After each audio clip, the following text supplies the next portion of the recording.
Don की building के सामने खड़े होकर पैगाम जो हम दे रहे हैं सबको, वो ये कि अखबारात के साथ मुंसलिक होने की कोई तफरीक नहीं है। यहाँ पे तमाम सहाफ़ी इकट्ठे हैं और ओनरशिप स्ट्रक्चर से बाला होकर बात कर रहे हैं। डॉन अखबार जो है वो कायद-ए-आज़म मोहम्मद अली जिन्ना का प्रोजेक्ट था और है। डॉन अखबार को बंद करने से मुराद ये है कि तहिया किया है आपने कि आपने पाकिस्तान के प्रोजेक्ट को बंद करना, और हम ये किसी तौर नहीं होने देंगे। और आपने तो जंगें लड़नी है, आपने तो न्यूक्लियर स्ट्राइक से हमें बचाना है। आपसे अंग्रेजी अल्फाज का वजन नहीं संभाला जाता, तो हम फिर सवाल ये उठाएंगे कि जब बम गिरेंगे तो उसका वजन आप किस तरीके से उठाएंगे। खुदारा इस मुल्क के ऊपर रहम करें, जिसका काम है उसी को करने दें। अगर आप नहीं करेंगे तो फिर डींगा बाजेगा, और यही इस वक्त हो रहा है। जो काम आपका नहीं करने का, किसी जमाने में नासिर ज़ैदी साहब ने तारीख बयान की, बड़े साहब कहा करते थे कि अखबार बंद कर दो, जर्नैल साहब कहा करते थे।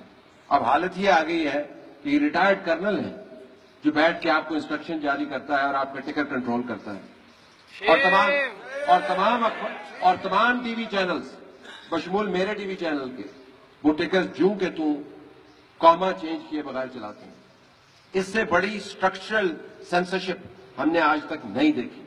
ये तारीख में पहली मर्तबा हुआ है, और इस तरह तो 60 की दहाई में भी नहीं हुआ था, 80 में भी नहीं हुआ था, मुशर्रफ के दौर में भी नहीं हुआ था। और हमने कभी सोचा नहीं था कि हम अपनी जुबान जलाएंगे और कहेंगे कि मुशर्रफ का दौर सेंसरशिप के एतबार से हल्का था।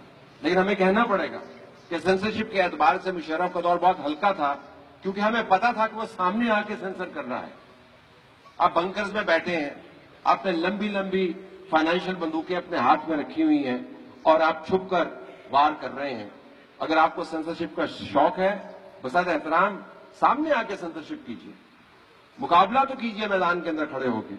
आपने ओनर्स को अपनी मुट्ठी में रखा हुआ है, और हमारे अंदर के भट्ट साहब की सोचने की बात, हम पहले भी इसके ऊपर बात करें, जो घुस बैठी हैं, जो उनको रिपोर्ट करते हैं